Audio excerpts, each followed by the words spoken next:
Hello दोस्तों, नमस्ते, प्रणाम। मैं आप सबकी ललिता मिश्रा अपने यूट्यूब चैनल ललिता देहाती गीत में आप सबका स्वागत करती हूँ। अभिनंदन वंदन करती हूँ, नमस्ते प्रणाम करती हूँ। तो आप लोग को एक बहुत ही प्यारा एक बेटी का चुटकुला नाच गीत सुनाऊंगी। उसके मन के उसके पति नहीं मिले हैं तो वो क्या क्या कह रही है, आप सब सुनिए इस गीत के माध्यम और अपना प्यार दुलार आशीर्वाद दीजिएगा। राधे राधे, हर हर महादेव। मन के मिले ना सजनवा, सुसुक नारी रोवे आंगनवा। मन के मिले ना सजनवा, सुसुक नारी रोवे आंगनवा। मन के मिले ना सजनवा, सुसुक नारी रोवे आंगनवा।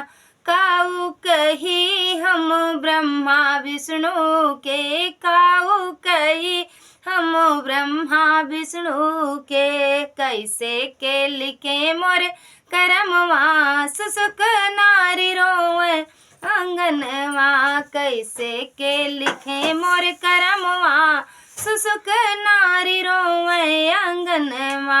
मन के मिले ना सजनवा, सुसुक नारी रोवे आंगनवा। मन के मिले ना सजनवा, सुसुक नारी रोवे सजनवा।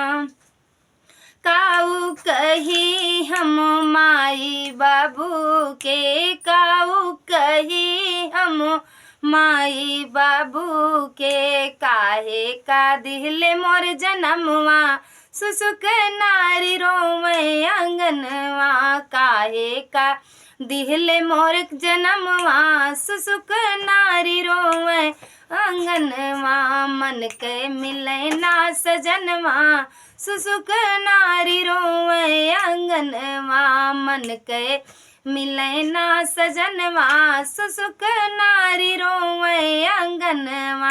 काऊ कही हम सास ससुर के, काऊ कही हम सास ससुर के। काहे का लाए मोर गवनवा, सुसुक नारी रोवे आंगनवा। काहे का लाए मोर गवनवा, सुसुक नारी रोवे आंगनवा। मन के मिले ना सजनवा, सुसुक नारी रोवे आंगनवा। मन के मिले ना सजनवा, सुसुक नारी रोवे आंगनवा।